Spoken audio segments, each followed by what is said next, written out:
एक वक्त था जब बीजिंग को दुनिया स्मोक कैपिटल के नाम से जानती थी। शहर जहां कभी नीला आसमान दिखाई देता था, वहां सिर्फ धुआं, स्मोक और मार्क्स नजर आते थे।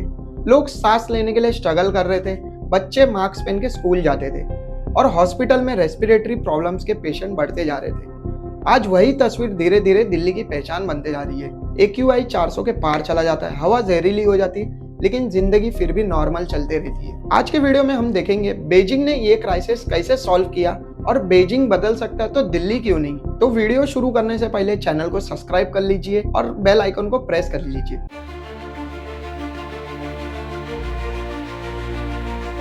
साल था 1980। बीजिंग की सड़कों पे बिल्कुल अलग ही नजारा था। लाखों लोग अपनी साइकिल्स पे ऑफिस जाते थे, स्कूल जाते थे। तब चाइना को दुनिया किंगडम ऑफ बाइसाइकिल के नाम से जानती थी।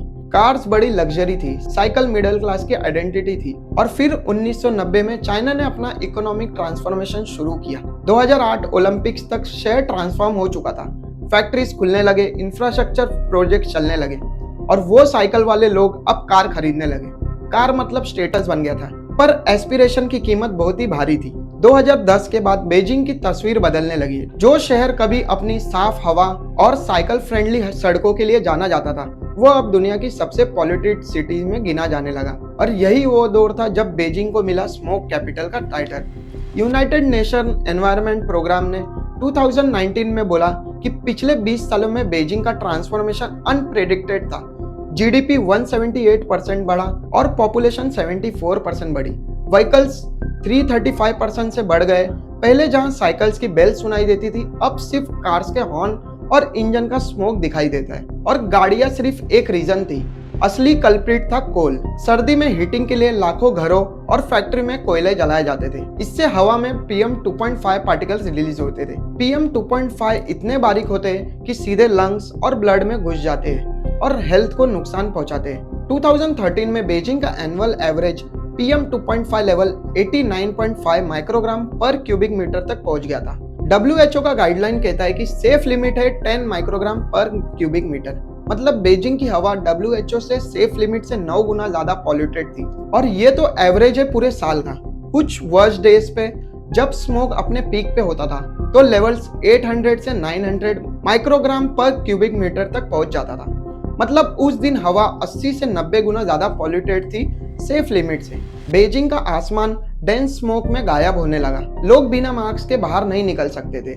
सिटी की स्काईलाइन दिखाई नहीं देती थी। हॉस्पिटल्स ओवर ऑक्यूपाइड होने लगे, खांसी, सांस जैसी दिक्कत और अस्थमा जैसी बीमारियों से।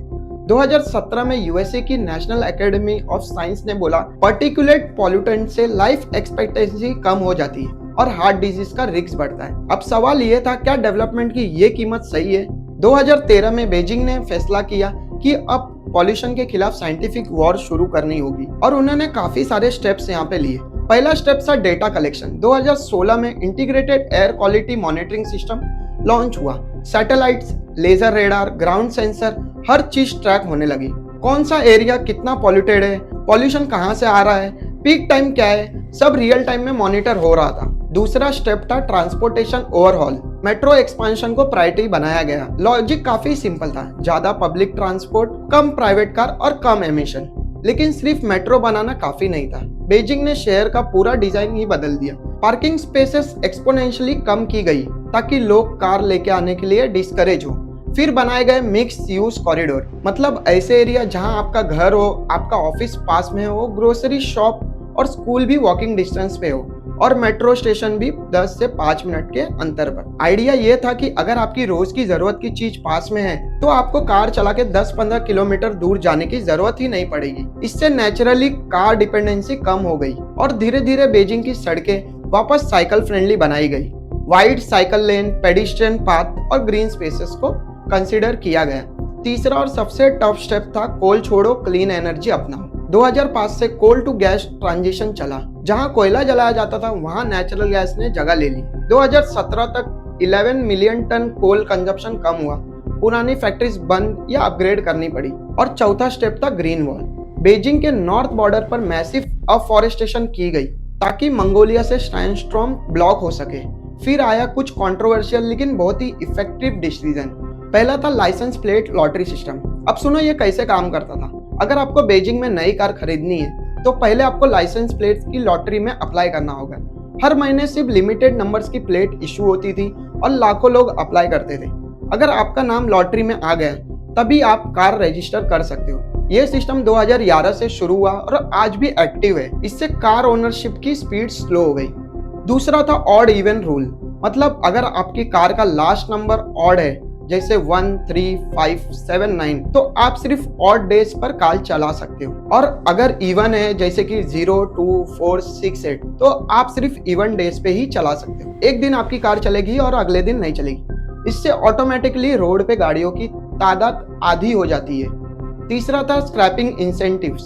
गवर्नमेंट ने कहा अगर आप अपनी 10-15 साल पुरानी पॉल्यूशन फैलाने वाली गाड़ी सरेंडर कर देते हो तो नई कार खरीदने पे आपको सब्सिडी मिलेगी। तो लोगों को एंकरेज किया गया कि पुरानी टेक्नोलॉजी छोड़ो और क्लीनर व्हीकल्स लो। चौथा, लो एमिशन जोन। बीजिंग ने कुछ हाई ट्रैफिक और सेंसिटिव एरिया को लो एमिशन जोन डिक्लेयर कर दिया। मतलब अगर आपकी गाड़ी एमिशन स्टैंडर्ड मीट नहीं करती या बहुत ज्यादा स्मोक छोड़ती है तो आप उन एरियाज में एंटर ही नहीं कर सकते हो। इससे heavy polluting vehicles naturally phase out होने लगे और एज ए रिजल्ट हमें देखने मिला कि कार ओनरशिप तो बढ़ी क्योंकि इकोनॉमी ग्रो कर रही थी, लेकिन टोटल एमिशन गिरे क्योंकि जो नई गाड़ी आ रही थी वो ज्यादा फ्यूल एफिशिएंट थी। बीजिंग ने एक और बहुत ही क्रिटिकल चीज समझी, पॉल्यूशन हवा के साथ ट्रैवल करता है, उसके लिए कोई बाउंड्रीज नहीं होती है। अगर आप बीजिंग को कितना भी क्लीन कर लो, लेकिन आसपास के इंडस्ट्रियल सिटीज जैसे तांजिन और हेबी प्रोविंस अगर पॉल्यूटेड है, वहां से हवा आएगी और बीजिंग की एयर क्वालिटी फिर से गिर जाएगी। इसलिए बीजिंग ने अकेले काम करने के बजाय रीजनल अप्रोच ली। तांजिन और हेबी रीजन के साथ जॉइंट एक्शन प्लान बनाया। सबने सेम एमिशन स्टैंडर्ड फॉलो किए, फैक्ट्रीज का मॉनिटरिंग डेटा शेयर किया और कोऑर्डिनेटेड एफर्ट्स किए। जैसे अगर एक सिटी में कंस्ट्रक्शन बैन है पॉल्यूशन कंट्रोल के लिए, तो बाकी सिटीज भी फॉलो करते। ये टीम वर्क बहुत ही जरूरी था और फिर रिजल्ट आने शुरू हुए।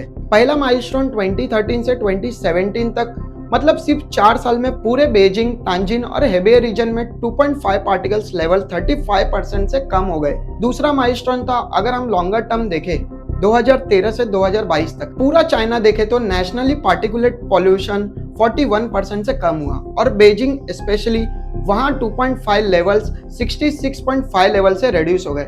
मतलब बीजिंग ने अपनी पॉल्यूशन को ऑलमोस्ट 2/3 कम कर दिया सिर्फ 9 सालों में। यूनिवर्सिटी ऑफ शिकागो ने कहा पॉल्यूशन कम करने से लाइफ एक्सपेक्टेंसी 2 साल से बढ़ सकती है। बीजिंग ने वो कर दिखाया जो कई कंट्रीज डेकेड में भी नहीं कर पाती। और फिर आता है हमारा दिल्ली। दिल्ली का एवरेज AQI 209 के आसपास रहता है, लेकिन ये एवरेज है।